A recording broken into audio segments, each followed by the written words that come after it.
Welcome back to part 3. So this is part 3 of This Bed We Made. This mystery game where we are investigating a stalker situation with our character Sophie and the people in room 509, the Cruises.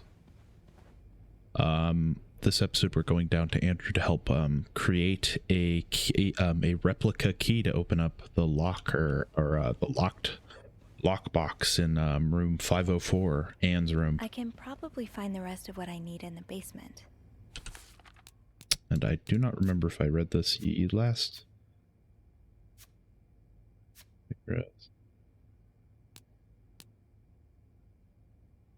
There's a lot of other things laying around too. Chest full of secrets. There's an ornate wooden chest in the suitcase on Anne's bed. It's so beautiful. It reminds me of my grandma's jewelry box, the one she bought in Quebec City from a street vendor who chiseled all of his own wares. Something that beautiful must be holding something of value, right? If I can find the key, I can take a look for myself. 2 keys are better than 1. Keys, keys, keys. I don't think I have ever used so many in one day. Not content to open with 1 key, this fussy chest requires 2. Which is a little daunting. But Anne wouldn't have brought the chest without both keys. Right? I have to look around. It should be easier now that I know what I'm looking for. It's not designed like your everyday key, after all. Out of my reach. I had a feeling that I'd seen that peculiar kind of key before, and my feeling was right, sort of.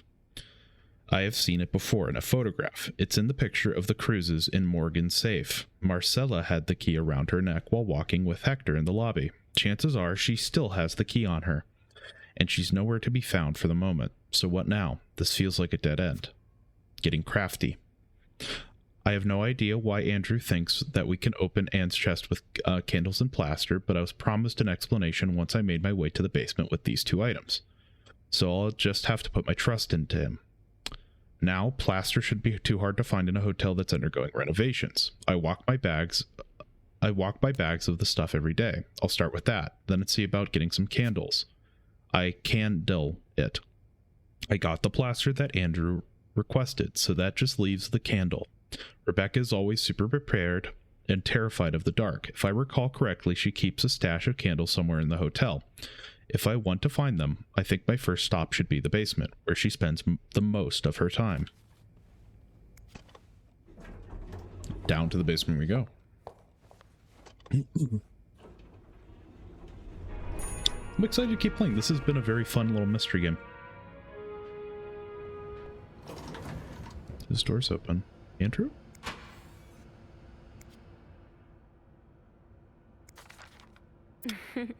Figures that if you were going to break any rules, it'd be the ones about which books you can or cannot read.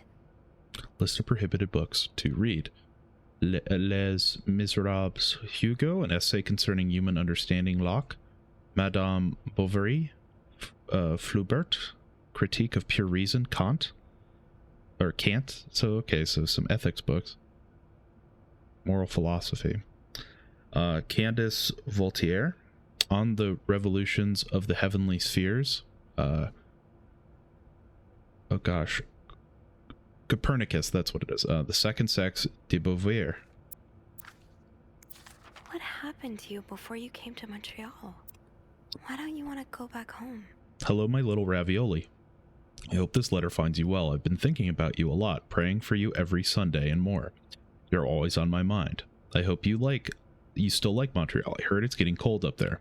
Don't go out without a jacket and gloves. I know, you always rolled your eyes at me whenever I said that, but frostbites are no joke.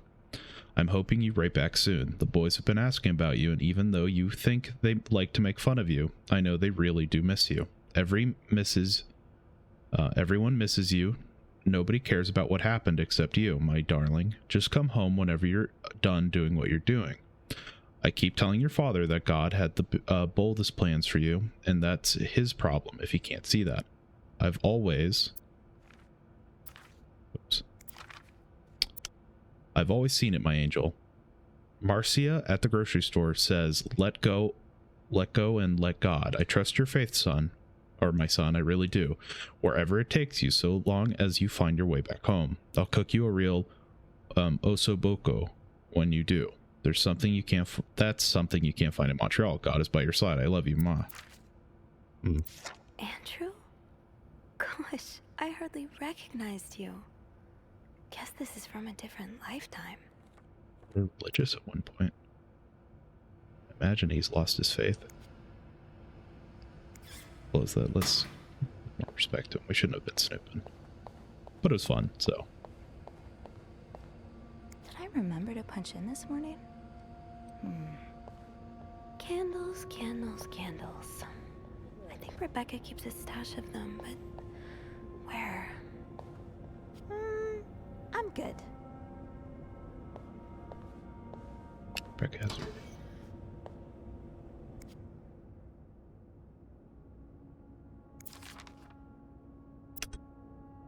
Rebecca, the VIP guest in room 602. I think that guest is going to be quite important to the story. Is getting on my nerves. He keeps ordering food that's not on the menu. We don't usually do special orders, but Bernard was adamant that we make all of his wishes come true. Do I look like a goddamn genie? That's not even the worst of it. Every night he barges in the kitchen as if he was at home, asking for meat for his precious little terriers. Who feeds dog $4 roast beef? I can't even afford $4 roast beef myself, Bobby. Was there backside? No. So you do have a stash of candles, but where is it? Rebecca, the kitchen is out of power again, and I can barely see a thing. Bernard wants us to continue working, but I'm not risking chopping off my fingers for that blowhard. Didn't you start hoarding candles since the last power outage? I remember you saying you never wanted to be caught in a dark basin again. Where's your stash? It's urgent. Please, Bobby.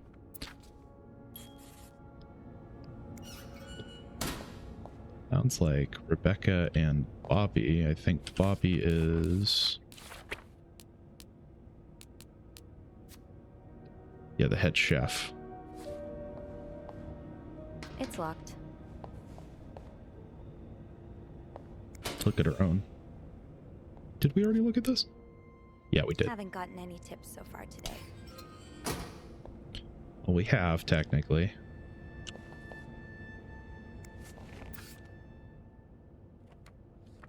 Who is that?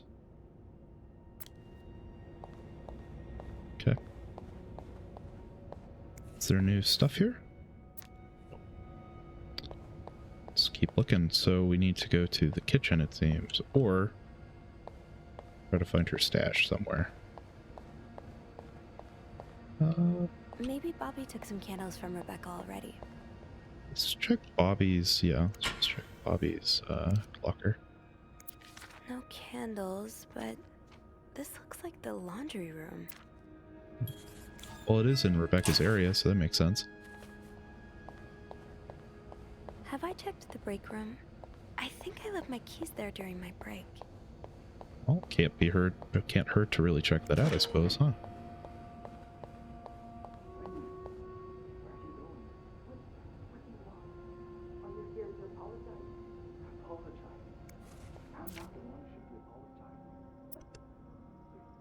I've heard there's a famous movie director staying in 602J. Oh, okay. Yes, I was there. When he checked in, I don't know who he is. Oh, Jesus.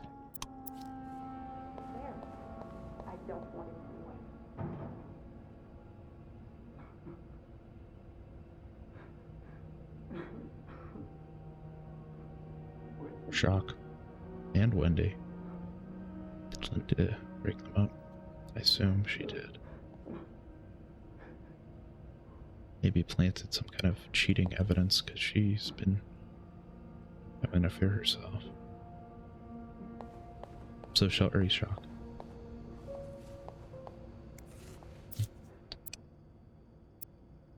Let's see. Yes, I was there. He checked in. I don't know who he is, but he must be pretty important because Bernard was almost licking his boots. He even let the man bring his dogs in the hotel. S. Is he shooting a picture in Montreal? J. I've heard he's here on a scout, but I'm not sure what it means. Maybe he's making a picture on Boy Scouts. J. Do you think he'll shoot in the hotel? Y. If he does, imagine we can meet famous actors like James Dean. J. Let's hope the director has supernatural powers because Dean is very much dead. What? James Dean is dead? Yes, James Dean is dead. I'm pretty sure he would be dead by this point.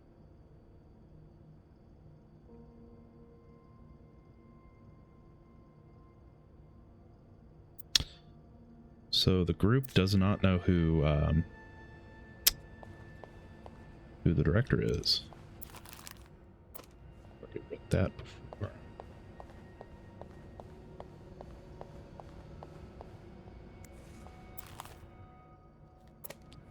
That? Well, playing cards. Oh, that's fun. What's on here? To whoever keeps stealing my lunch, I want my Tupperware back. Susan.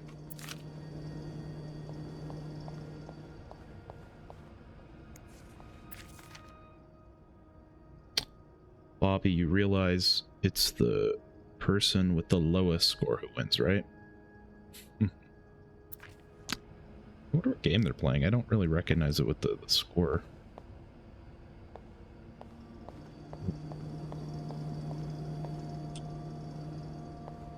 Well, we gotta find the key somewhere. Shouldn't be too far. To the cigarettes. Now's not the time to pick up. Tempting, but every penny adds up, Sophie.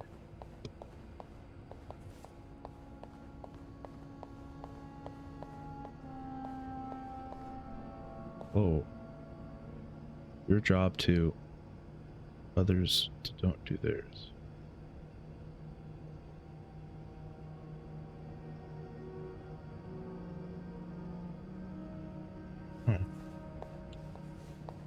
Where did we sit the break room? Is it here? This must be Andrew's current read. Or one of them, anyway. Syracuse. I guess Andrew went there on holiday or something. Don't worry, Gossiper. I'm coming back to you. I still haven't learned all of Gracie Jones' secrets. Gotta hold on to these tight. Yep. Got our key back. We should return Linda's.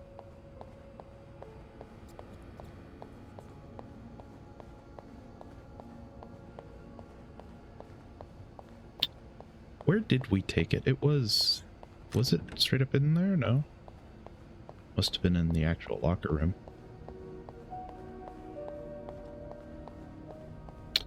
Maybe we don't want to return them.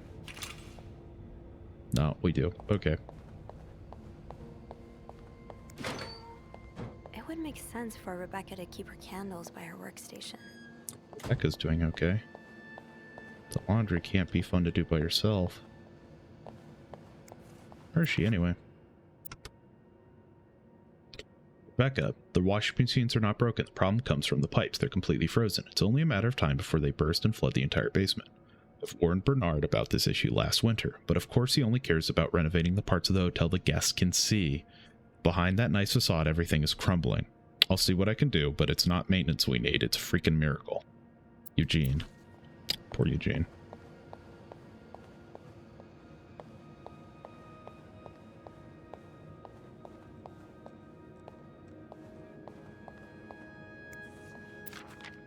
Ooh, is this a movie script?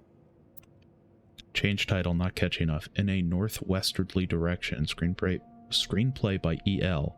Needs more murders. And Killer Tornado. Or add Killer Tornado? Why cut the scene inside the nose? Best part of the script.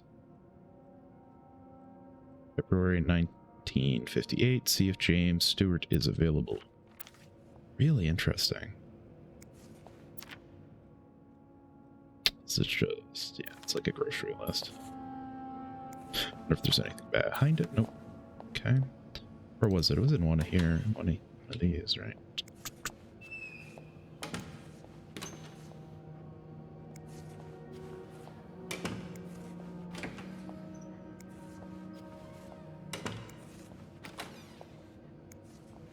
Oh, I guess we should just look at the clue, right? We have it. Might as well look at it.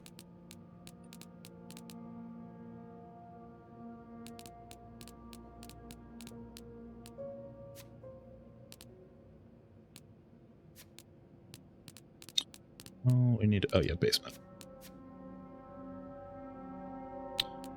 Alright, well that... Alright. I thought it was in this region, though.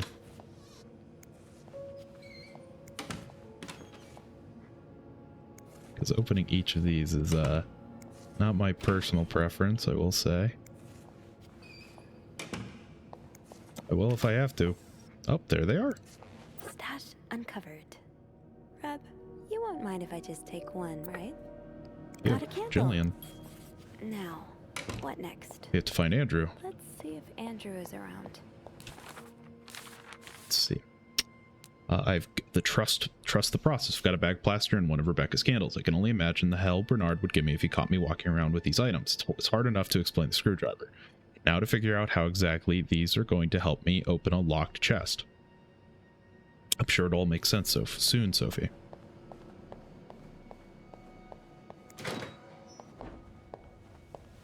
There you are.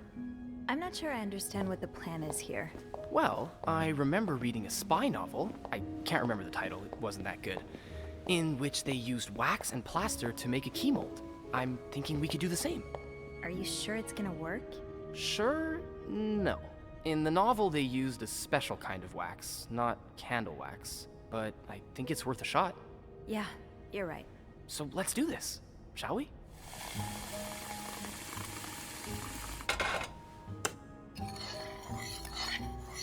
First step, pour the wax, I suppose? Careful though, the pot's probably hot. Okay. Pour it carefully. That's it.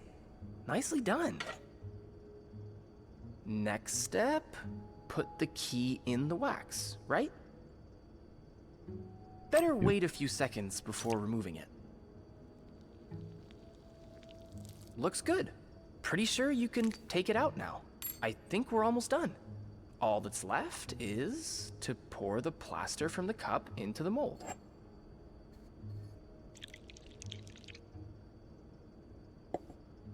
Good job. So now we wait until it's dry, I guess. How long do you think it's gonna take? A few minutes, probably.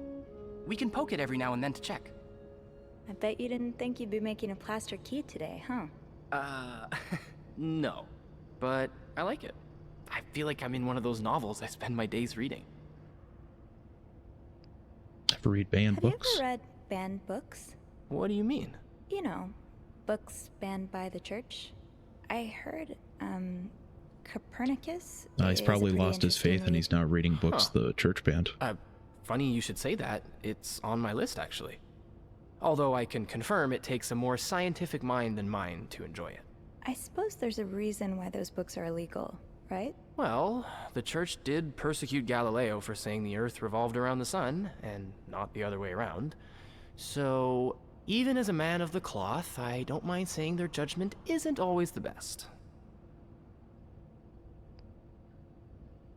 A man of the cloth?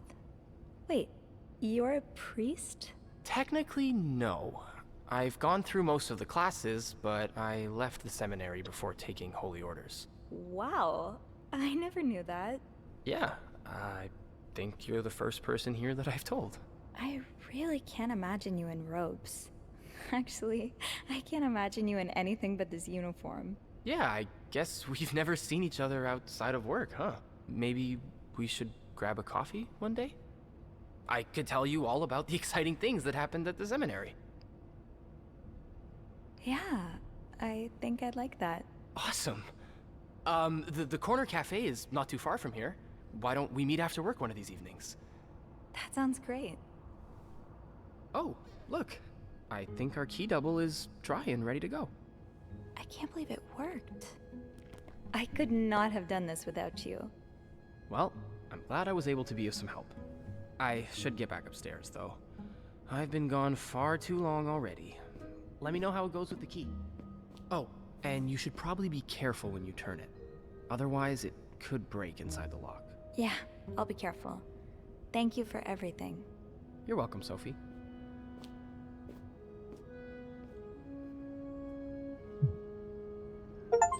Maybe my nerves about Andrew early on were, oh yeah, we should definitely clean that. No evidence. Maybe I was wrong. I hope I I've am. got 2 keys. Now, let's test them out.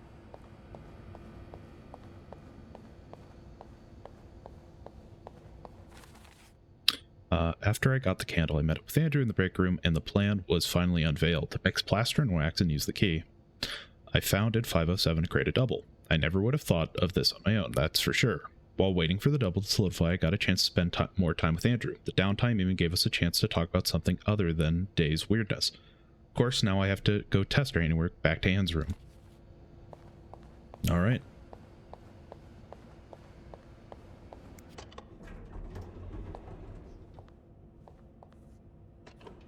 Let's get to it.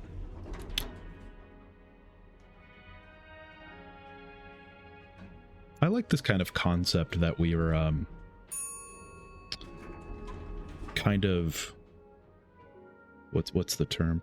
We're playing as more of a medial like service job, which isn't seen a lot in media. We usually play like the higher up powers, CEO types.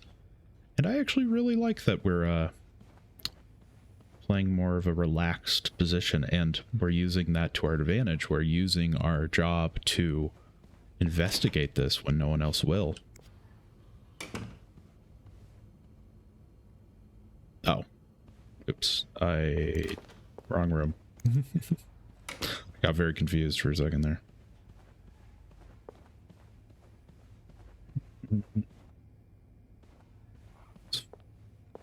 507.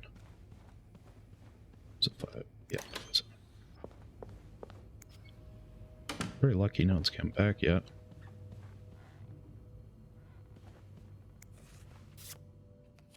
It's very nice, but like I said, we're not going to pick that up yet. We were not here. Be careful, Sophie. You don't want this key to break.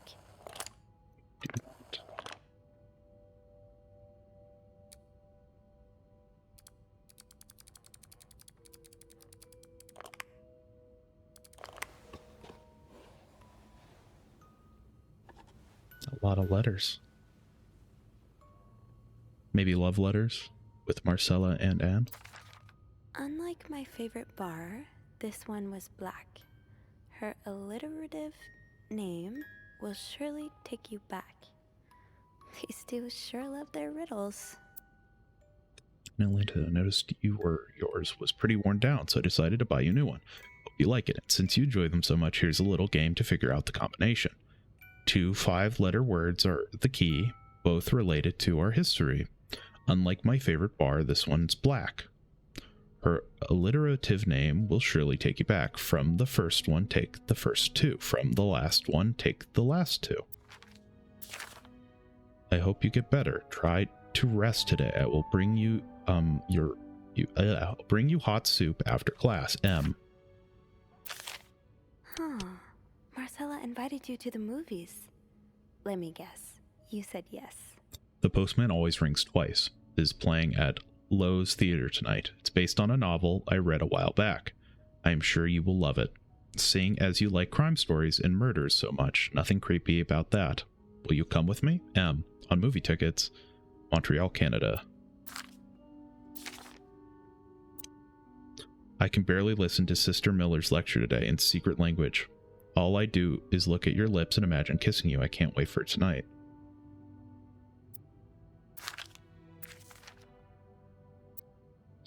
Dear Anne, I have just heard Doris Day on the radio and it made me think of you. I know how much you love Sentimental Journey, counting every mile of railroad track that takes me back. Last time I was in Texas, it felt like coming home. Now, strangely, I feel away from home. I wish you were here with me. I always feel at home in your arms. I can barely believe it has been 5 weeks since we last saw each other. Sometimes I wonder if I might be going crazy. You are always in my head. Everything reminds me of you. Not only songs on the radio, but silly things like the flowers in our garden that smell of your shampoo. Or when people say the word darling, and I can hear you saying it in your lovely French accent. French accent. Darling.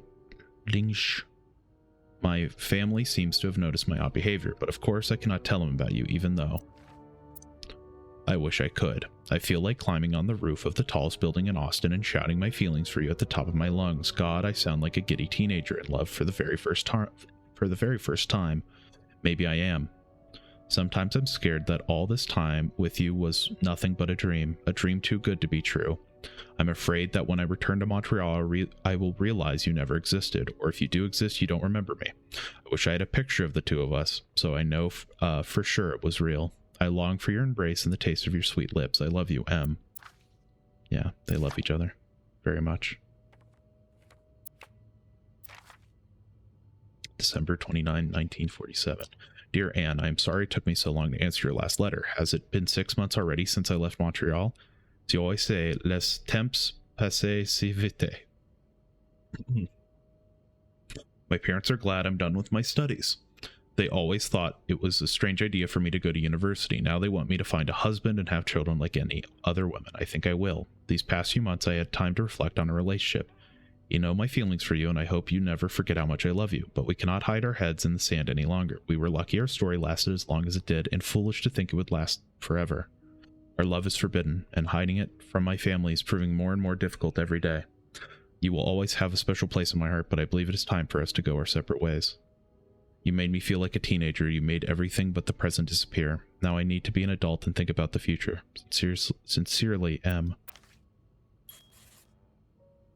Huh.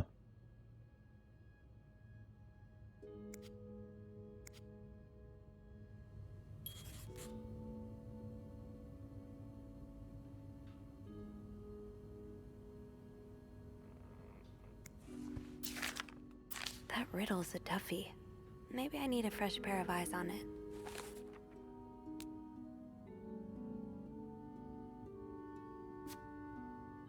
The two keys, the letters back and forth, all the shared memories, neatly preserved for more than a decade. Anne and Marcella were in love. There's no doubt about it. But then Marcella broke things off, feeling the burden of their secret. She felt that if they parted ways and hid all of this under lock and key, that she could have a normal life. Now Anne and Marcella are both here at the Clarington over a decade later in adjacent rooms. I don't think their story is just over yet. Anne's riddle. According to one of the letters in the chest, Anne bought Marcella something that needs a 4-letter key to open. Could this be the case I found in Marcella's bed in 509? I need to figure out 2 5-letter words, both related to Anne and Marcella's past. Unlike my favorite bar, this one was black. Her alliterative name will surely take you back.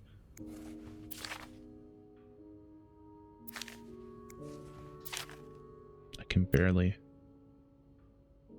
Miller. Maybe let me. I'm blanking on how. Let's see. The occurrence of the same letter or sound at the beginning of the adjacent, closely connected words. Okay, so if that's the case, Miller, Mill-er. So my guess is Miller. 1, 2, 3, 4, 5. Well, 6. There's 5-letter words though.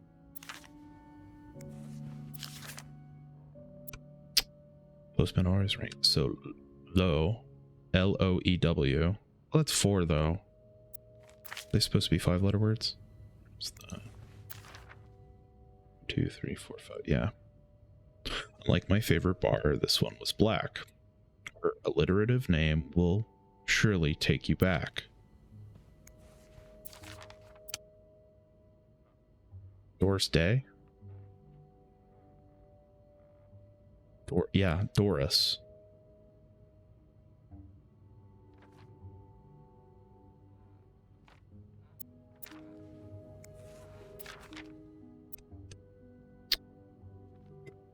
Doris. This one's black.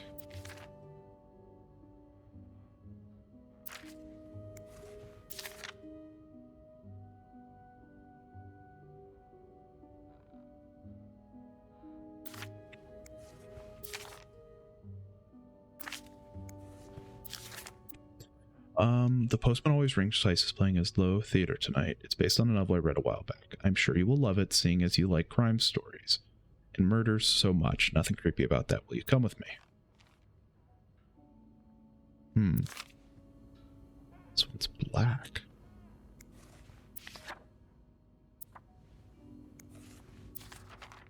Unlike my favorite bar, this one was black.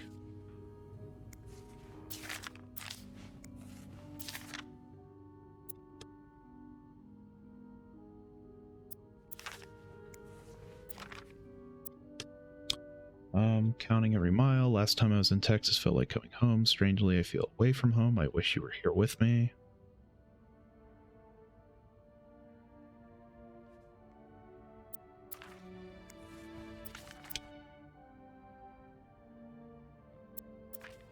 Doris Day, was it here? I just heard Doris Day. I know how much you love Sentimental Journey. Okay, let's call Andrew, see if he can help. Is there not a phone in here? I would assume there would be. There is. There it is.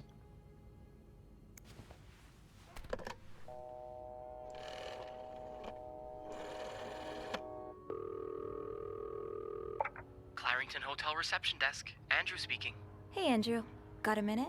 I always have time for you. I opened the chest in room 507. Huh. It worked. Yeah, I really wasn't sure, but our little key is sturdier than it looks. Yeah. So, what's in the chest? A riddle. A riddle? I think it was written by Mrs. Beaumont for Mrs. Cruz. And I think the answer will give me the combination for a case I found in room 509. I could use your help with it, though. That's awesome. I love riddles. Tell me, which part's causing you trouble? Unlike my favorite bar, this one was Unlike my black. favorite bar, this one was black. Do you know what this could mean? This really isn't my area of expertise. Hey, Beth, you know bars, right? Well, not all of them. What about one that has a color in its name? Like the Orange Chair or the Blue Lagoon or something? Well, there's the White Cat, but I don't think that's your crowd. Oh, it's not for me, but thanks. Did you get that, Sophie? Yeah, I did. I think I can manage from here. White Of cat. course you can. You're a quick one. Anything else? No, that's all.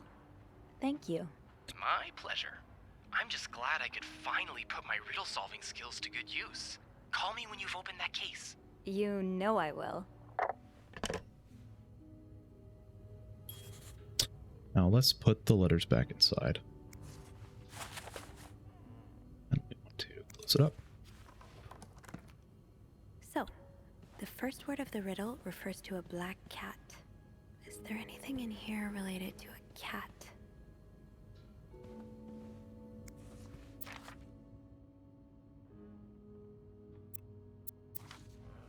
Oh, I guess I should look at the letters again, huh? Wait, why did it ping like I haven't read that before? Maybe I haven't.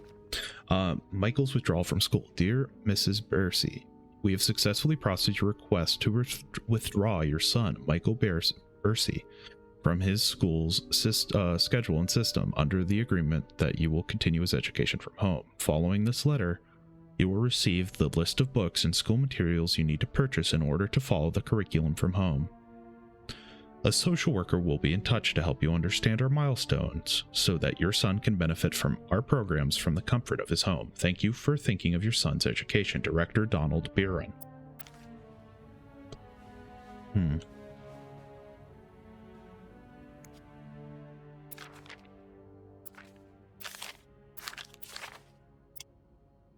Think about a cat.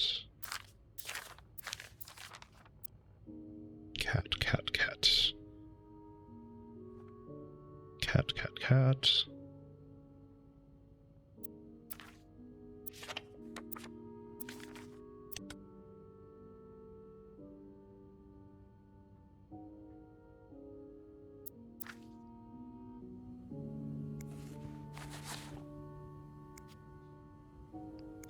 Close that up. Oh wait, there's a leash here. Greta. So Greta and Doris. Let's close this up as well. Nope, it won't let me. Got it. So, for the puzzle,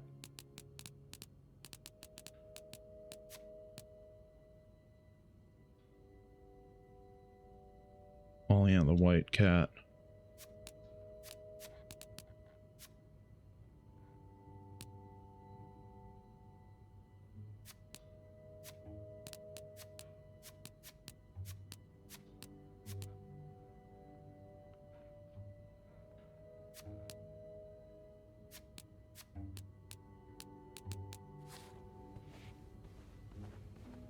the front, 2 in the back. Is it? I need to read that again. Okay, so from the first one, take the first 2. From the last one, take the last 2. So Doris and Greta, so GR and IS. GRIS. Let's put letters back.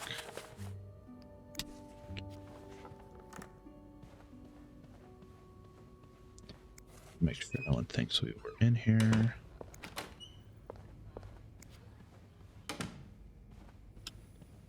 Yeah, they were literally right next to each other. Must have been these 2 talking, huh? No one else could have been.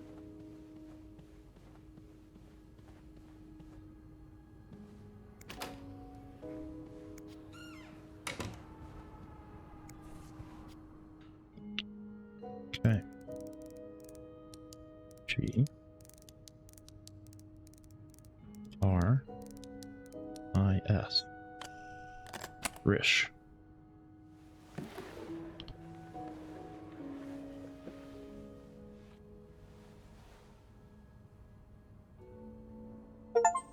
A typewriter.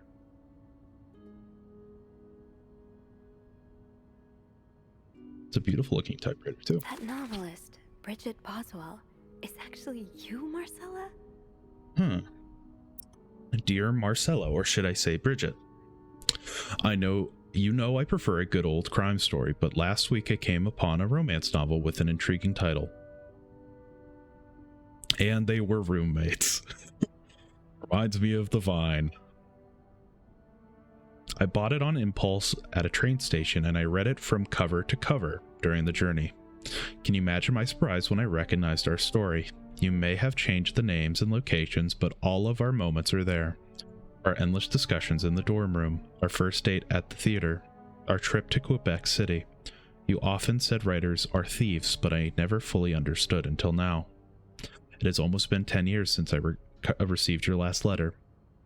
The letter that painted our relationship as nothing more than a summer fling. At first, I could not believe you had written those words. Then I waited in vain for your answer, and I accept your love for me had not been real.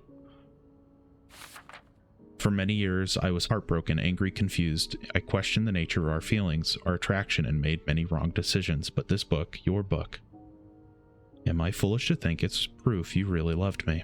In any case, I hope you are well, and I'm happy to see you accomplished your dream of becoming a writer. Tres Sirament A. Oh, Anne. Murder might be a bit much, but you deserve some kind of justice. March 25th, 1956. Dear Marcella, I didn't expect you to reply to my letter, but I am happy I was wrong. Your words have comforted me in a time of great distress. If only Lewis was half the man you say Hector is. He has quite a temper and hits me frequently. I am willing to put up with it as long as he doesn't hurt Michael. But there are some days when it comes almost unbearable. The other day I dreamt of our first date. We were watching The Postman Only Rings Twice again. But suddenly we were in the movie. You were Lana Turner and I was John Garfield. We were both plotting to kill my husband. I hate to admit it, but I almost hope it was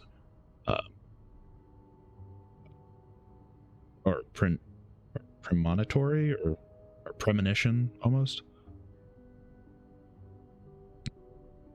Premonitory, I was going to say. To answer your question, I still have our box. My brother is currently in Atlanta for work, and I was thinking of going to see him with Michael next week. If you're able to meet there, we could open the box together and laugh the silly things we thought important all those years ago. I hope to hear from you soon. A. P.S. Do you remember that secret language we invented so Sister Miller couldn't understand the notes we passed during class? In secret language. I still do. I do like a happy ending. I just hope that's where your story is headed. Dear Marcella, thank you for sending me a signed version of your latest novel. I think it's your greatest work yet, but I do have a few comments to make to help make the next one even better. First, I believe Rose should be more concerned with what she deserves than what her husband deserves. He may not deserve the pain she will cause by leaving him, but they both deserve to be happy, and they won't be as long as they remain together. As long as she doesn't listen to her own needs. Also, I think it'd be great if your next novel ended on a more positive note. Imagine if Rose left her husband and rode into the sunset with Eve. Imagine if they went to New York or Los Angeles, somewhere or someplace where people like us are tolerated. Imagine if they got their happy ending. It would be the best story ever. I hope you will consider it. A. P.S. I know you say invisibility protects us, but don't you just wish to be seen sometimes? Wouldn't you like people to know you are Bridget Boswell? To recognize you on the street, to recognize you from your work? Why not publish your next novel under your own name? Oh, so you came to Montreal under the pretense of celebrating your wedding anniversary. But all along, you meant to reunite with Anne. January 13th, 1958. Dear Marcella, I left the house. I left Lewis. I can't take it anymore. I couldn't lie anymore. How do you do it? How do you manage to live a double life, to hide your work and your novels from your husband? I had much less to hide, and yet Michael and I are staying at the Clarendon Hotel until we find a place to stay and the divorce is done. I don't know how long it will take. Could you come and see me in Montreal? I really need you by my side right now. A. P.S. I wouldn't put it past Lewis to scour every hotel guest book in the region, looking for me under his surname, so I've registered under the name Beaumont.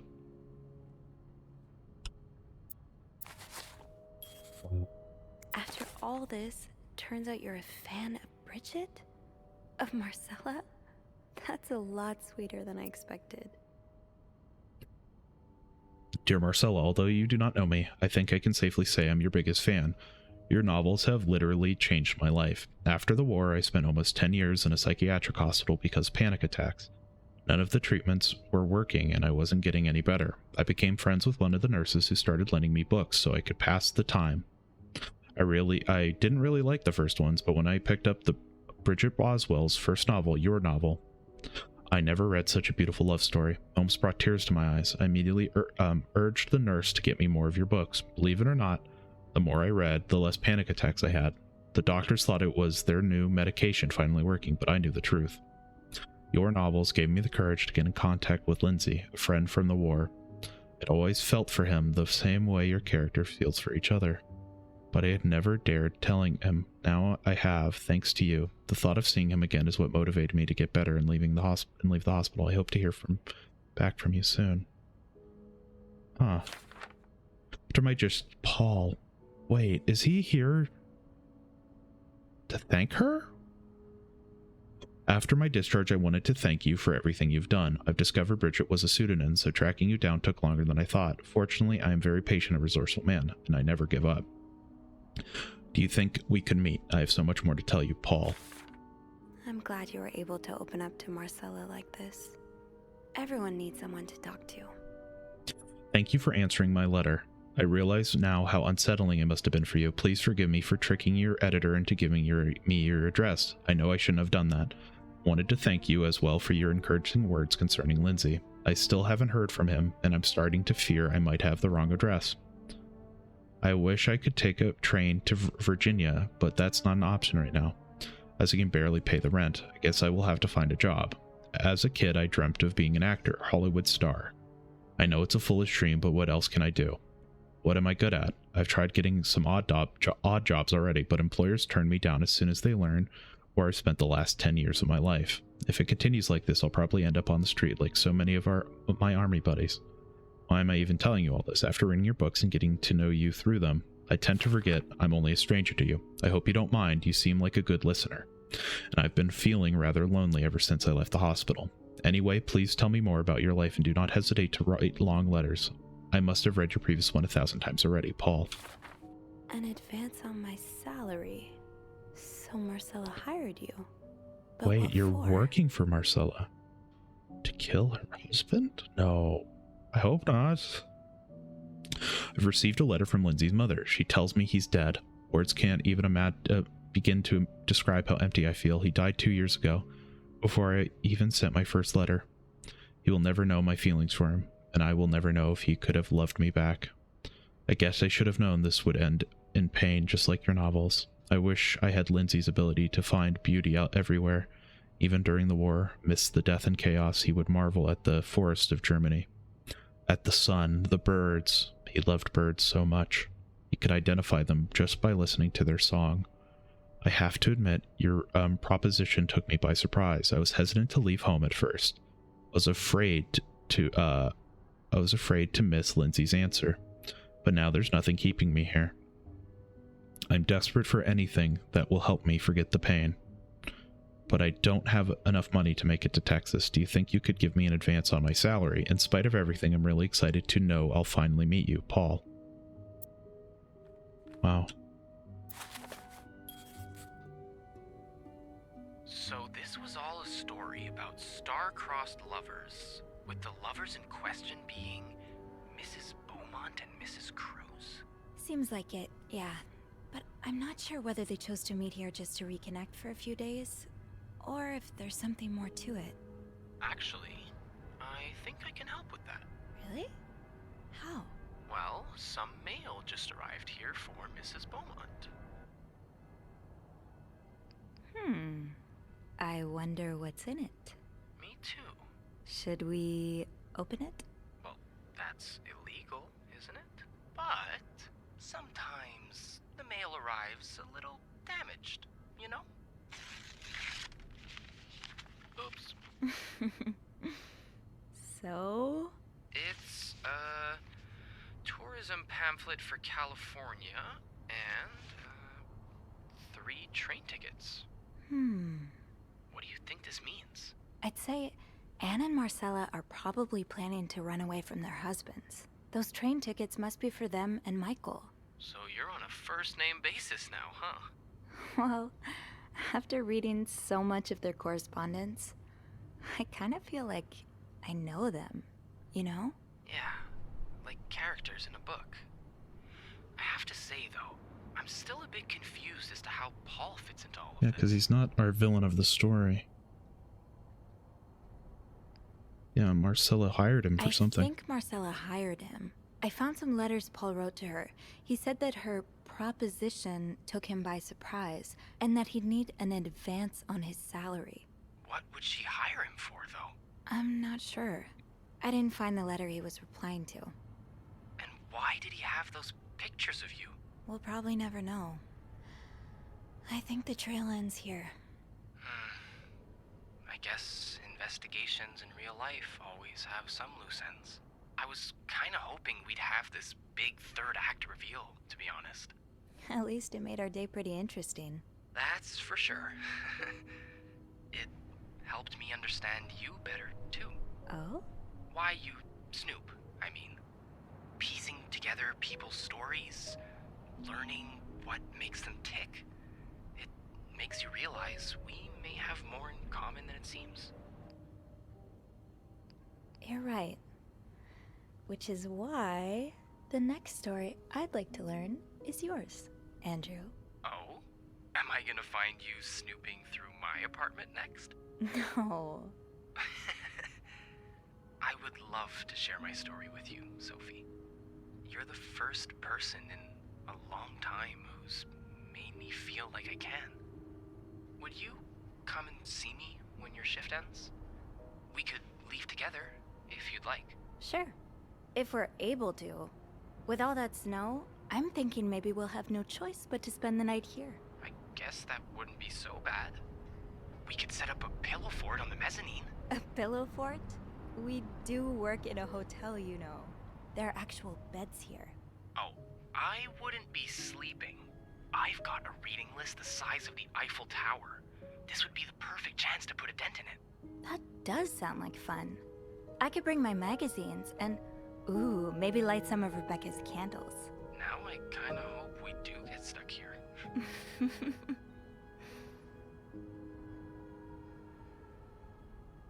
I just have to finish my tasks for the day, and then I can leave.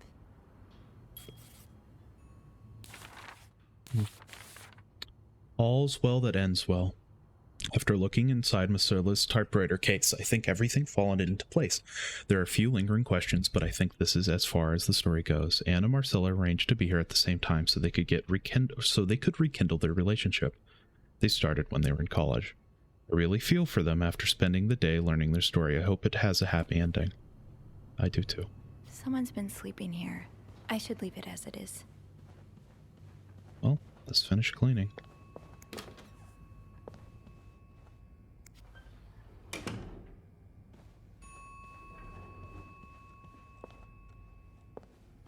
Blood.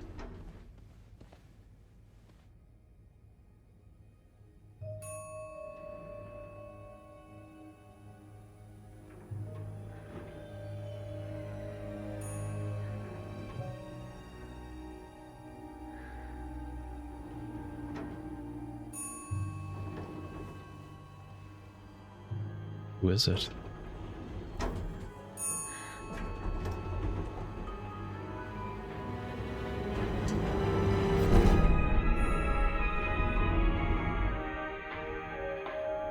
that Bernard?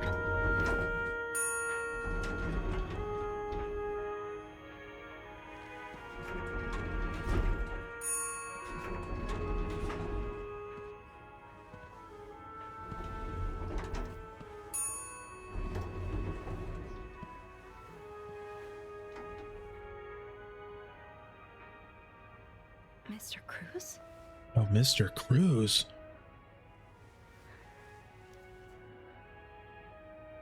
Sophie, he's dead. Mr. Cruz. Oh God. Oh God. What happened? Mr. Cruz's life insurance policy. Oh no. Why did he have this on him? Oh no. Marcella? Okay, let's not jump to conclusions. Oh no.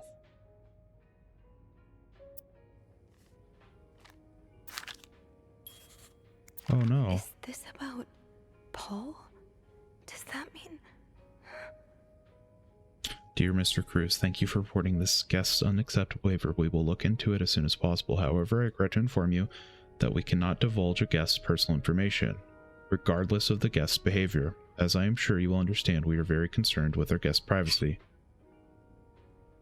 Oh, sorry, my dog's in here. Regarding the guest's behavior.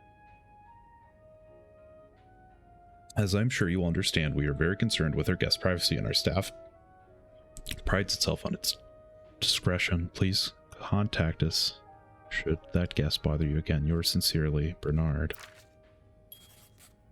Shit. Please let there be someone around who can help.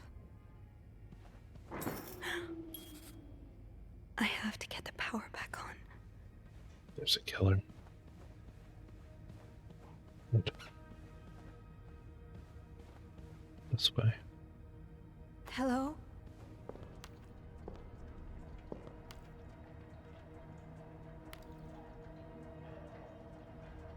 Ice. Photographs. Paul, what did you do?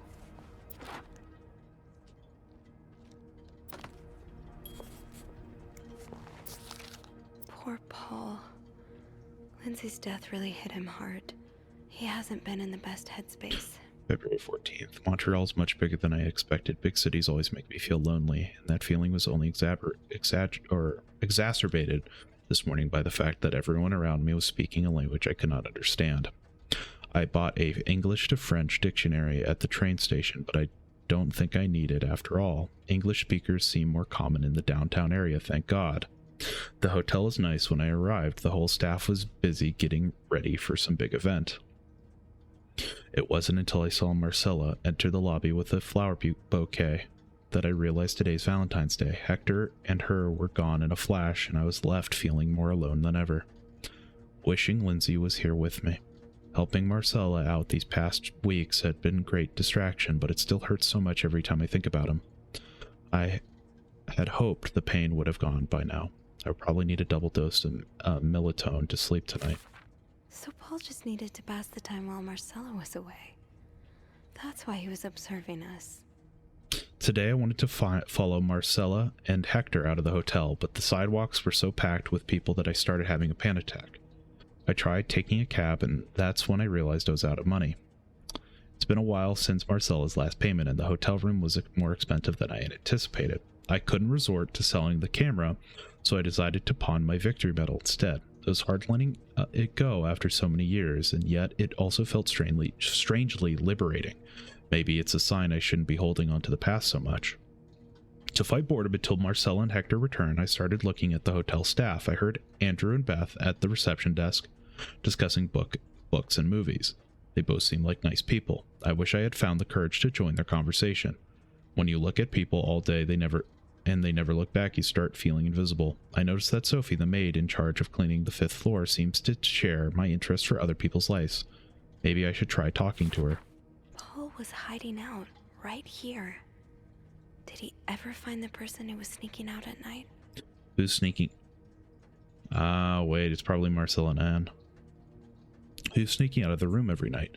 The question has been driving me crazy since my first night at the hotel, so tonight I decided to investigate. I found a hiding spot near this ice machine, with a nice view of the whole corridor, my camera at the ready. But there's been no movement for at least 3 hours, and I'm fighting not to fall asleep. No need for melatonin tonight. Thought being a detective would be more exciting. Maybe Marcella's right. Maybe it's time I let go of Mr. Spade. 9:45? So Anne and Marcella met here this morning while I was busy cleaning room 504. I awoke around 9:30 and realized I had fallen asleep sometime in the early morning. I was about to go back to my room when the guest from 507 came to sit on one of the chairs close by. She had been there ever since, and I don't dare leave my hiding spot in front of her. Marcella joined the guest from 507 around 9:45. Apparently she told Hector she didn't love him anymore, and he's now convinced she's been cheating on him. That explains why he assaulted me out of the blue yesterday evening and accused me of having an affair with his wife.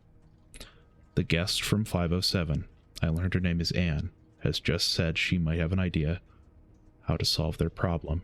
I'm thinking of revealing myself, but I don't want to anger Marcella. The longer I wait, the more awkward it will be. When I do come out, maybe I should. Shit.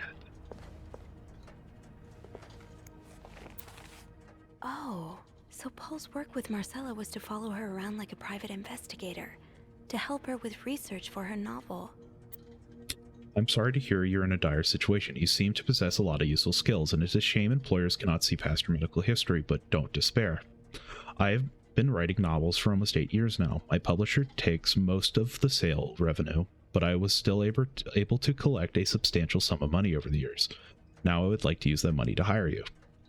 I am getting tired of romance novels, and I'm thinking of branching out into crime fiction. As a sort of research, I would like you to follow me around town and take notes of my comings and goings. I am aware this is a very unusual job, but consider you were able to track me down, I believe you would make a great private detective. In addition to your salary, I would cover all work-related expenses, and you would, of course, be the first to read the manuscript once it's finished. Sincerely, M. Paul really got into his role. Dear Paul, I hope spying on me isn't proving too exhausting. You really inspired me so far. Already having a ton of ideas. The trench coats you bought were a nice touch. You looked straight out of a film noir. I also noticed you started smoking. It's probably another way for you to get into character, but maybe that's pushing it a little too far. You know best, of course, but don't pick up drinking next. At this rate, I should be able to start writing in 2 or 3 weeks. Thanks again for your help, M. He followed Marcella to Montreal even though she was done with her research. Paul, why did you follow me to Montreal? As I told you, I do not require your services anymore. I'm starting to worry you are taking your role a bit too seriously. You are not a real detective. You have to let it go. Huh.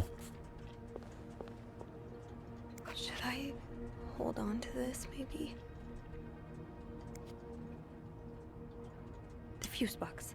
Just get to the fuse box in the janitor's closet, Sophie. It's not far.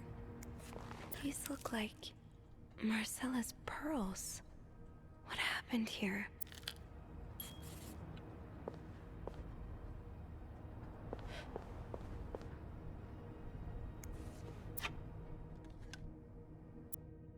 A. B. and Beaumont.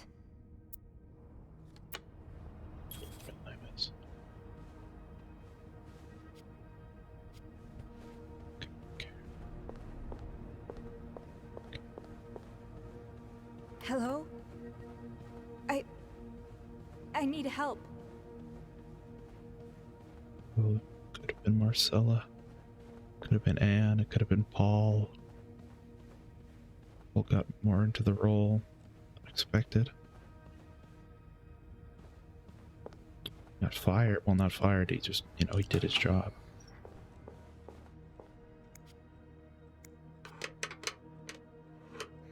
It's too big. I guess I'll need something pointier. Think, Sophie, think. What can you use to open the fuse box?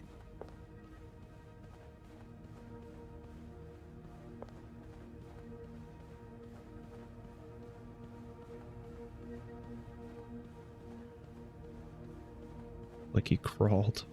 Didn't make it. You have a nice pick to at least protect ourselves.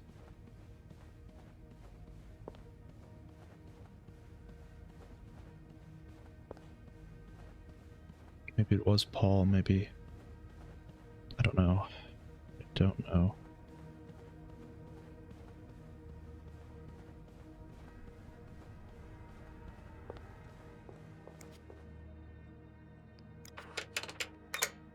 That worked, thank God.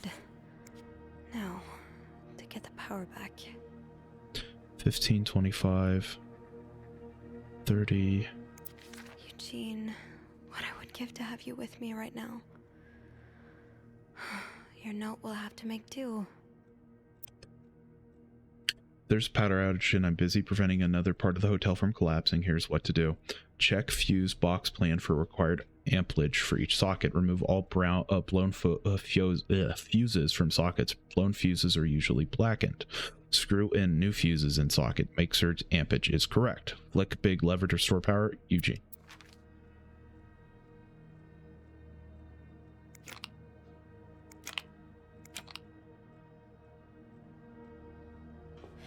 Yes, this is what I need.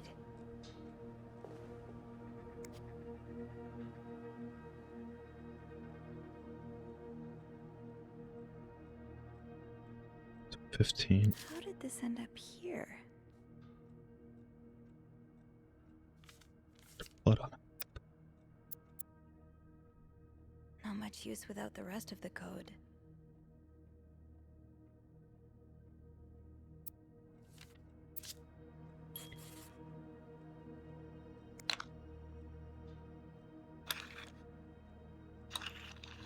Okay, so we know A is 15, so we'll put A there. So we need to put a 20, so S. Oh, no.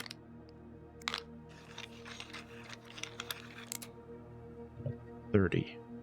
How does Eugene do this again? Fuses. I probably need new fuses. I don't think there's anything here that would help me. More fuses.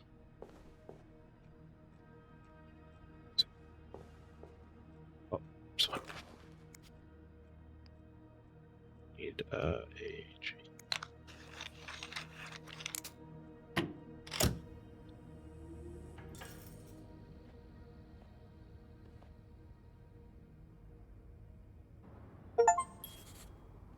Power's back. Now, I should go down to the lobby. Call the police.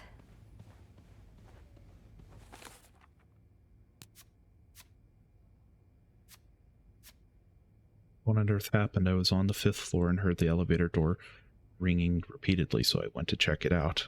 I found Hector's body between the elevator door, lying in a pool of blood.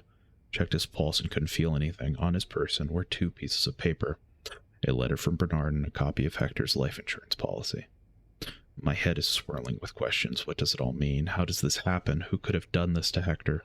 This was, in fact, someone else's doing.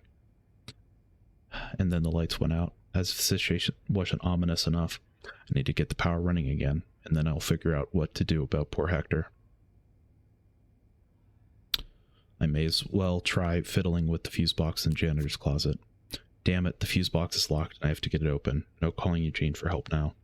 What could I use to pry it open? There must be something here on the 5th floor. We've got so much clutter around. I'm sure I'll find something if I go looking. Confusing fuses. I used an ice pick from the ice room to get the fuse box door open, but I should have guessed my work wouldn't end there. Why could there just be a switch labeled power that I could flip? Some of the fuses on the panel have blown, so replacing those should be the first thing I do. Thank God Eugene left detailed instructions on the inside of the fuse box. It's helpful in a way. Having a task to focus on to keep my thoughts away from Hector. Seeing the light. I've never been more grateful for electricity. The light from the window in the janitor's closet was enough for me to see what I was doing with the fuse box, and it occurred to me that had it been any later in the day, I would have been up the creek without a paddle. I'll head down to the lobby, go straight to reception, and get the police on the phone. This nightmare is almost over, or so I hope. Let's place the ice pick down. We don't want to disrupt the crime scene as much as we already have. We don't have much choice in that matter, because I don't think there's... It's kind of... I mean, honestly, this probably before, like, fire regulations. But there should definitely be stairs. Oh. Is there anything I've forgotten? Once I leave this floor, I probably won't be able to come back.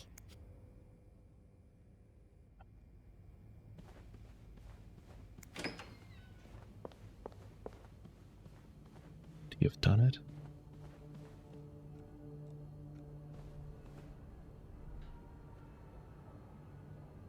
I think he did, but...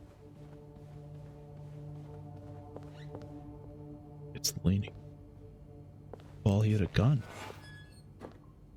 It's still in there.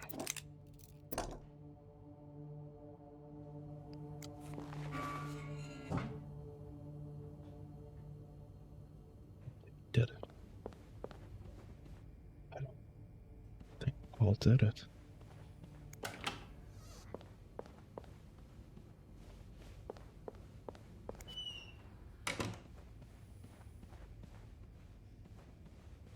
If he did. Hello? Is anyone in?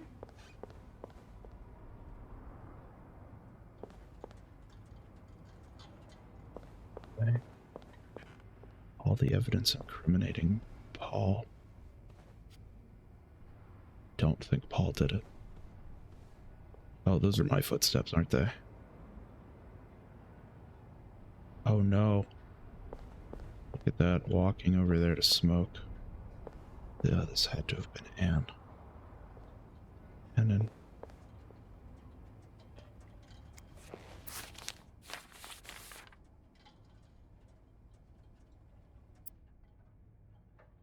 Looks like Paul had to stop writing in a hurry. What happened? I was listening to the radio at the time. Did the music drown out the noise?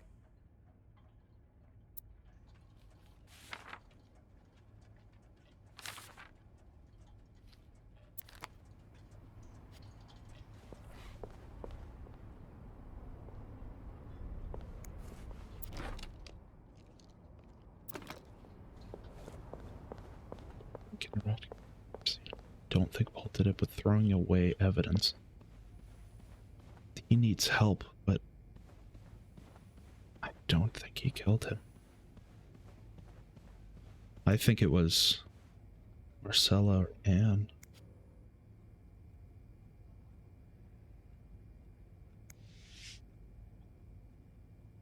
Let's get out of here.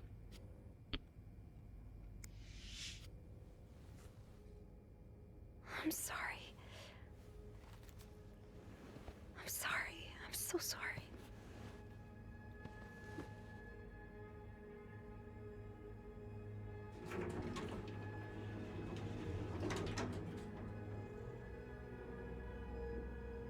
And the movie director.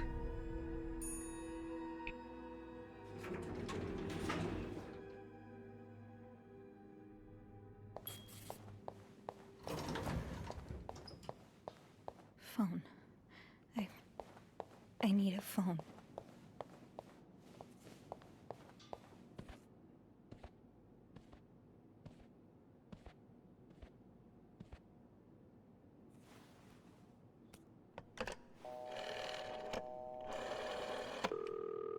Montreal Police Service, Station 22.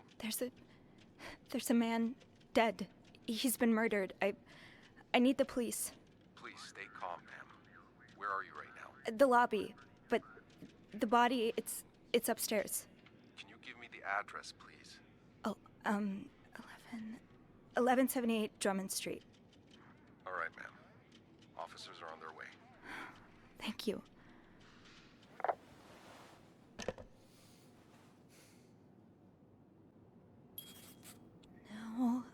just have to wait for the police.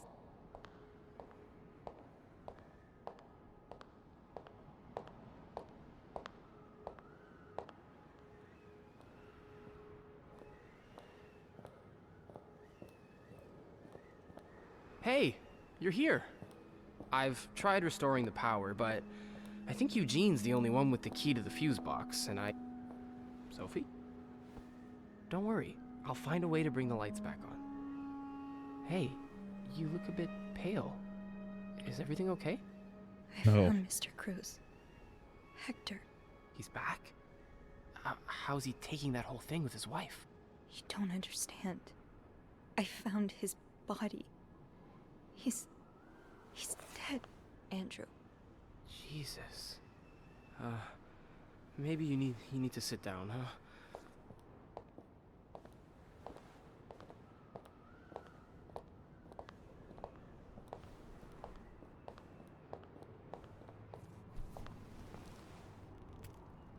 Did you call the police? Yeah, they're on their way. What happened? Was he sick or something? No, I don't think so.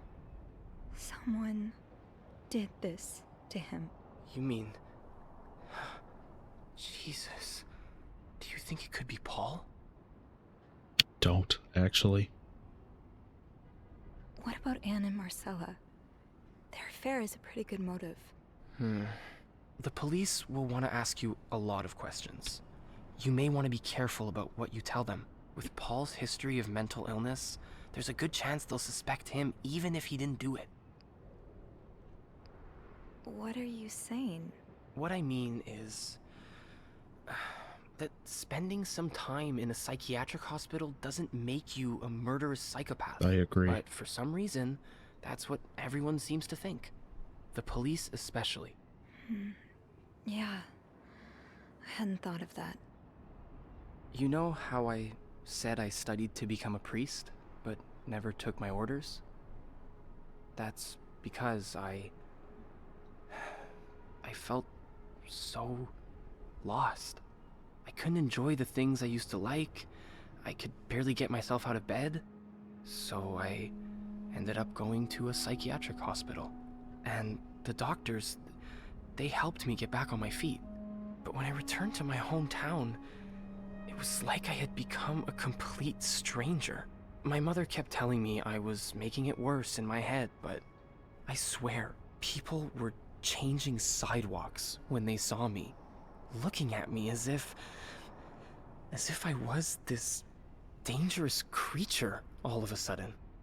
That's why I didn't tell you that. What?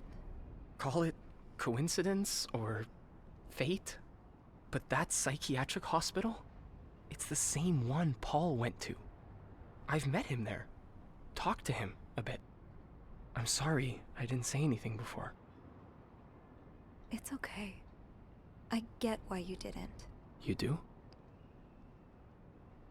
You know how I tell everyone that my mom's sick, bedridden? Well, it's true, but I always leave out the part about her illness not being physical. I'm ashamed of the truth. So even though I don't know exactly what you went through, I can understand. Thank you for telling me. I know it's not an easy thing to talk about, but if you ever want to talk about your mom, I'm here. They're here. Promise me you'll be careful with the information you share. Yeah, of course. Yeah, I definitely don't think Paul did it, actually. I think he's just a man deluded.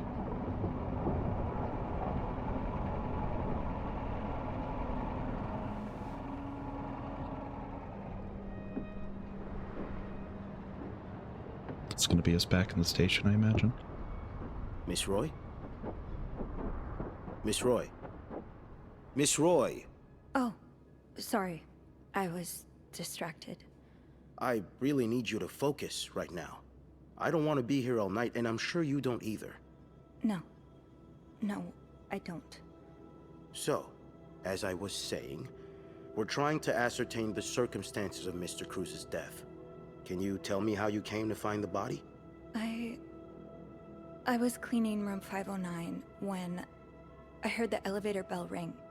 Again and again and again. I thought maybe a child was playing with the doors, so I went out in the corridor, and that's when I saw him. All the blood and... Why was the elevator bell ringing? I'm sorry? You said you heard the elevator bell ring. Why was it ringing? I assume it wasn't a child after all. Well, Mr. Cruz's body was preventing the doors from closing. Really? When we found the body, it wasn't that close to the doors. Oh, the stairs are blocked because of the renovations, so the elevator's the only way out of the 5th floor. I had no choice but to move the body. Just a little. Ah, so that explains the traces we found. Thank you for clearing that up. So, what did you do after that? Well, that's when the power cut. So I had to go to the janitor's closet. To access the fuse box. Exactly. I changed a few fuses and turned the power back on. But there's a lock on that box, isn't there? Did you have the key? No, I didn't. Only Eugene does. But I thought an ice pick might do the trick, so I went to the ice machine to get one. You're a size 7, I suppose. Yes, I am. Why? What did you see when you went to the ice machine? There was blood. A lot of it. Did you touch anything? I might have touched a few things. Just to figure out what had happened to Mr. Cruz. Of course you did. Why so many witnesses can't help but compromise the evidence is just beyond me. Anyway, what did you do after restoring the power? I took the elevator down to the lobby. That's where I called the police. Do you remember what you said to the operator? The exact words. No, I'm afraid I don't. You said, there's a man dead. He's been murdered. That's possible. What makes you so sure it was murder?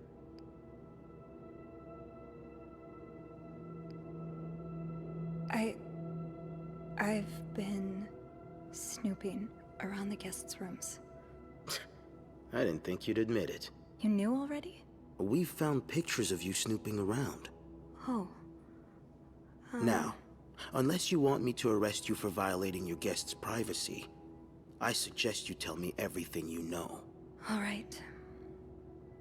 We've learned from one of your colleagues that the victim had a fight with a guest named Mr. Spade. What can you tell me about him?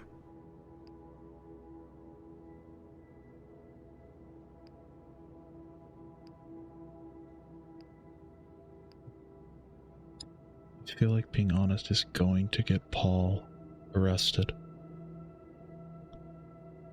I think lying about Paul is the right move.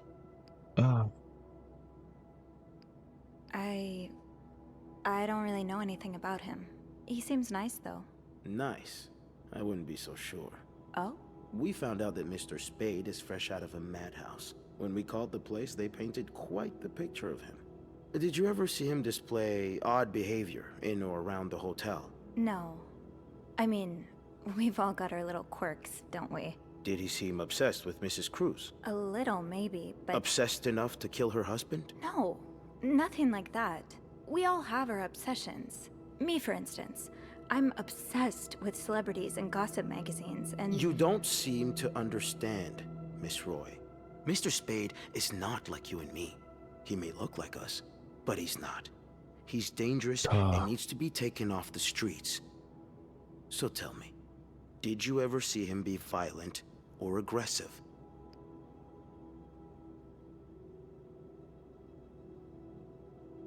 Take a stand, deny.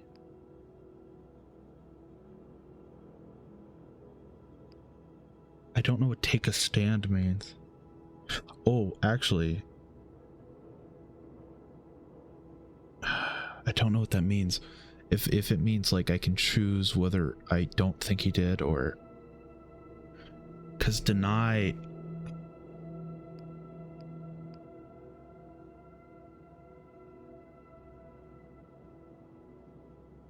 Sorry about my dog.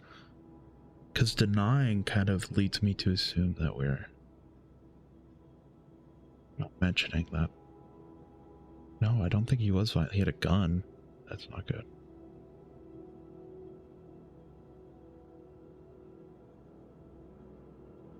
Did you ever see him violent or aggressive?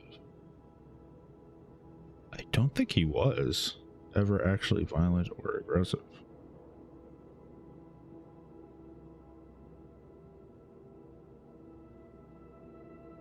I think when he was in war. That's violent and aggressive, but I don't think he was. I'm going to deny. No, I didn't. I'm sorry I can't be of more help. No, I'm sure you are. But we're not quite done yet, Miss Roy. The victim's wife, Marcella Cruz. Apparently she left in quite a hurry this morning. What can you tell me about her? Mentioning this is also bad because... yeah. She's having an affair. But it's not what you think. She's been in love with another woman since college. They've been apart for more than 10 years, and now Yes, I know all about Mrs. Cruz and Deviants, Mrs. Beaumont's fucking sexual hell. deviance. Have you ever witnessed them engaging in immoral behavior? What do you mean? I'm asking if you've seen them being, you know, intimate. No, I haven't.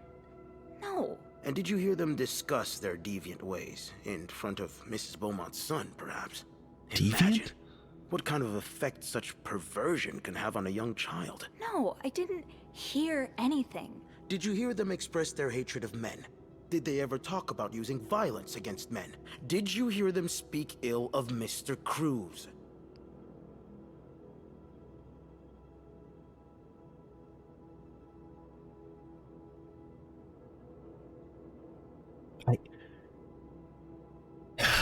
The taking a stand, no, they didn't.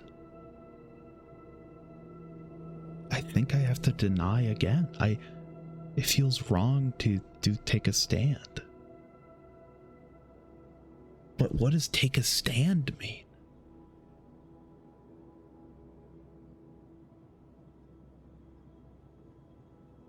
Take a stand, like saying, how dare you? Is this more like, hey, fuck you for saying all this shit? Or...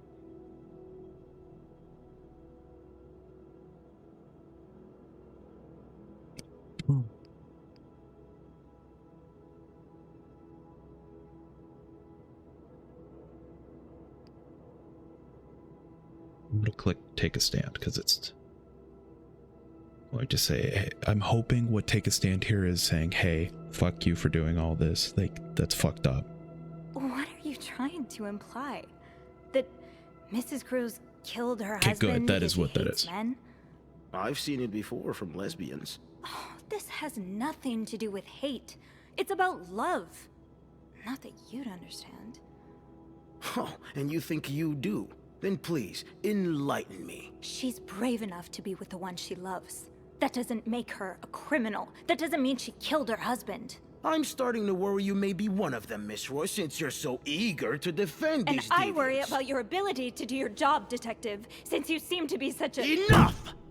One more word, just one more word, and you'll be spending the rest of your night in a cell. Now get the hell out of here. I've had enough of you.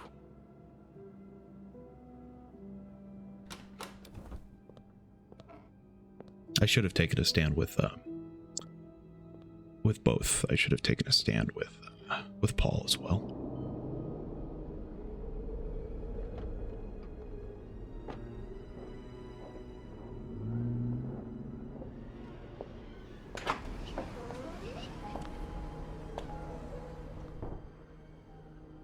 Bernard was strangely chipper on the phone. That can't be a good sign. I guess I'll know soon enough. Let's go see what Bernard wants. I restored the power on the 5th floor, but the rest of the hotel is still in the dark. At least I was able to make it to the lobby. I had to move Hector to get inside the elevator. I just want to forget that part, but it happened. It made me think of Mom. How many times did she have to move someone after they succumbed to a fatal wound? Did she ever get used to it? Oh, Mom, I wish you were here right now. I have to call the police and let them know about Hector. The phone by the reception desk should work. Waiting it out. The police are on their way. I think that's the most I can do right now. It hasn't completely undone the knots in my stomach and the tension in my shoulders, but it's a start. Might as well write a bit to pass the time until they will arrive. I don't know what will happen next. If my hunch is correct and Hector was indeed murdered, I suppose the police's main priority will be to determine who did it. Probably going to have to answer some questions, aren't I? Interrogation. I never imagined I'd be sitting in an interrogation room at a police precinct. It was like something out of a crime film. The kind of scene you watch and wonder what you would do if you were in the character's place. What I would do, turns out, is stand up to the detective interrogating me. I couldn't let him speak like that about topics he doesn't understand, and about people he doesn't know. I don't exactly regret my decisions, but I hope they won't lead to any unwanted repercussions. After the storm, it's been tough being alone with my thoughts since the hotel closed 2 days ago. According to the papers, the police are still investigating and haven't made any charges yet. I just hope they take the time to get it right. The last thing this whole ordeal needs is an innocent person put behind bars.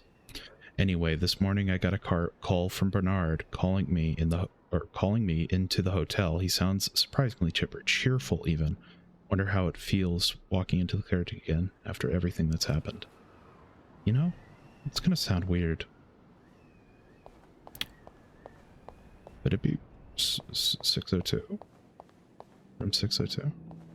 The atmosphere is so different in here. Will it ever feel like it used to? It'll probably be a while before the hotel reopens. Anne, Marcella, and Paul are all suspects for Hector's murder. Was there anything I could have done to protect them?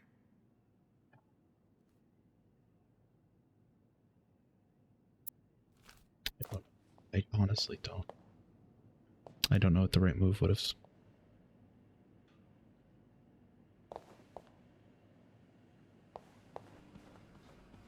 I'll go empty my locker.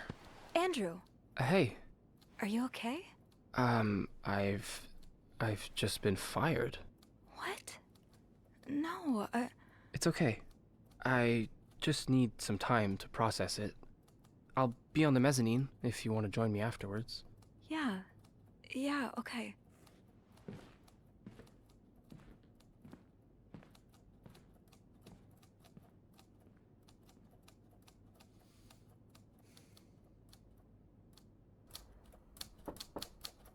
Ah, Miss Roy.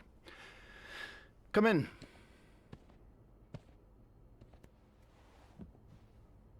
I suppose you know why you're here?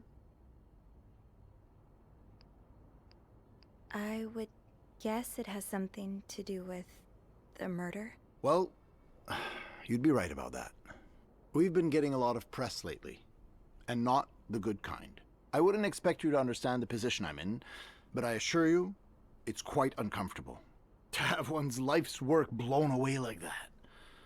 All thanks to some sexual deviance and a nut job. It's obvious to me now that I haven't been firm enough. For guests of such morals to be comfortable booking a few nights Fuck here off. and committing such a horrid act. Things need to change. This means elevating our standards to the highest possible level, and it starts with the people working here. It starts with you. With me? Yes. From what I've heard, you've been quite the exemplary maid lately. Clean rooms, satisfied guests. I take my job very seriously, sir. As you should.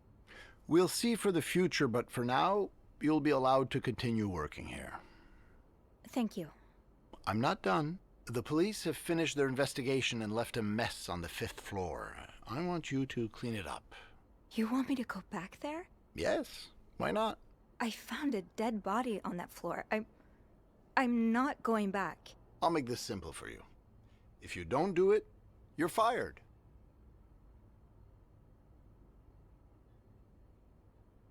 Go fuck yourself, Bernard. You can't fire me. Because I quit. Sure. I fire you, you quit. It's all the same to me. Just make sure to empty your locker before the end of the month. That'll be all. Fuck yourself.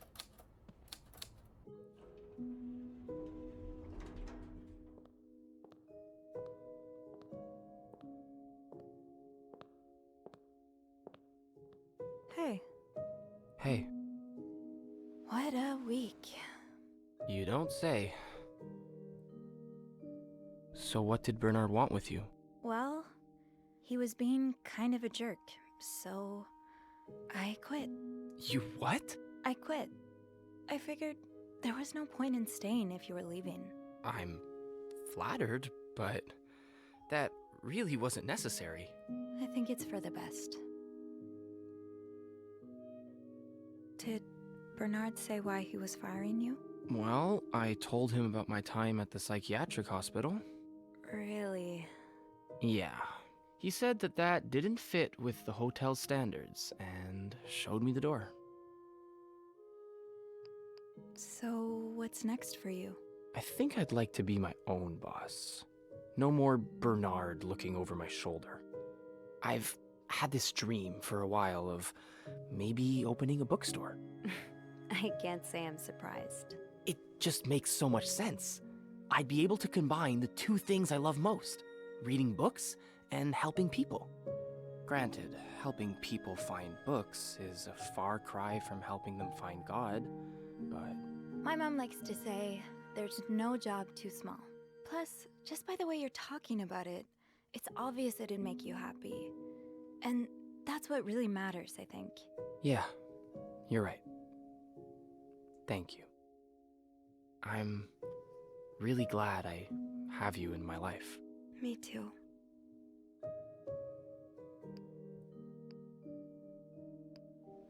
Can I? Kiss me? Yes.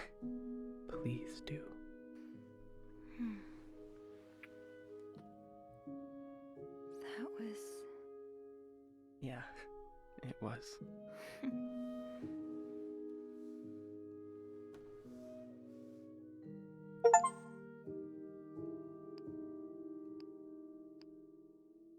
I've been thinking about Paul a lot. Oh, really? Should I be jealous? No, not in that way.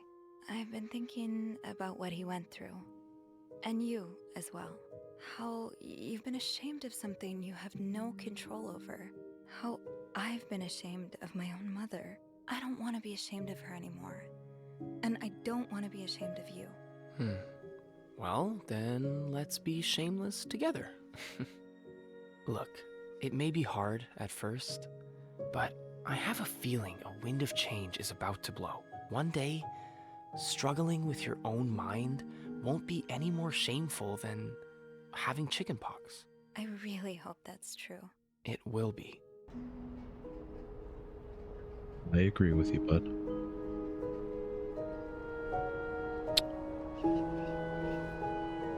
Very interesting story of mental illness, homosexuality, and the discrimination that occurs with those two.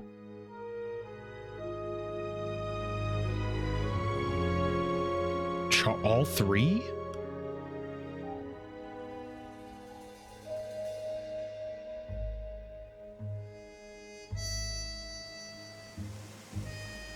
What?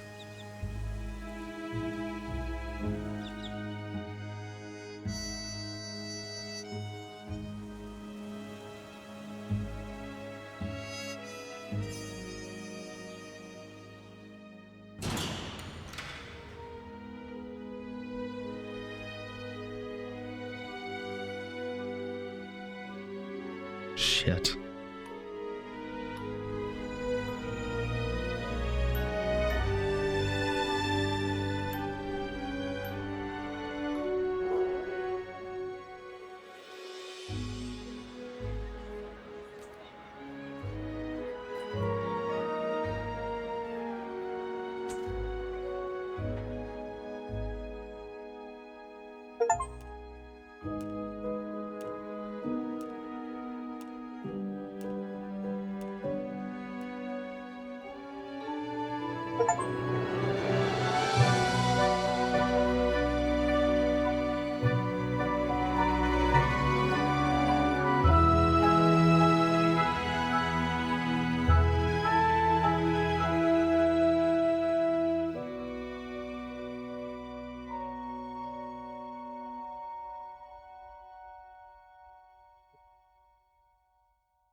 What a fun game.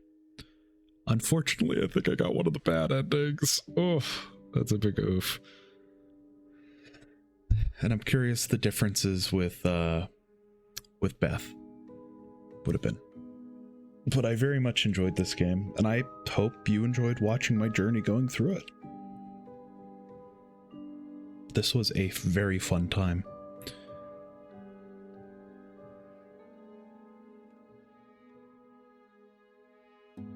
Kind of a bittersweet ending almost. Well, a very sour ending for those three, especially when now I don't know who would have. Now I'm confused about it.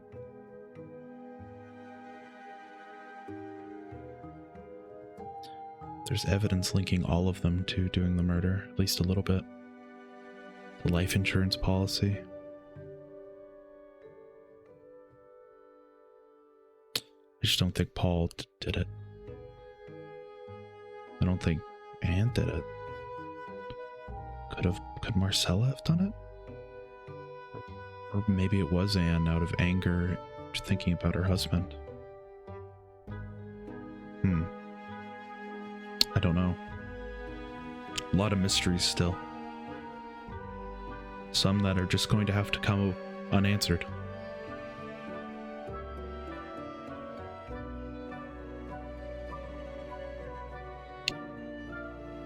I really hope you enjoyed watching this bed we made. I had a great time with it.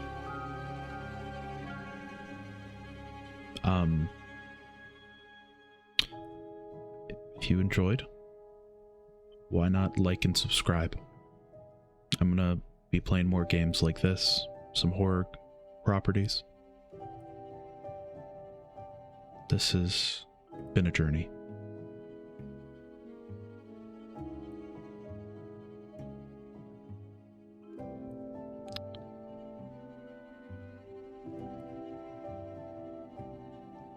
Quite sad to have gotten a bad ending.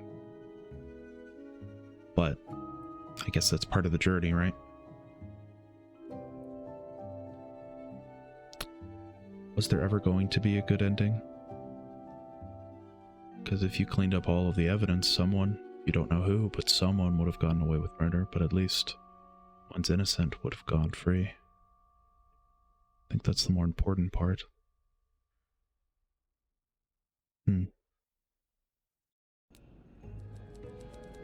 Something to think on. But this was this bed we made. A very enjoyable game. Very fun detective story. If you enjoyed, like I said, please like and subscribe. There's more to come. Thank you so much for watching. Bye now.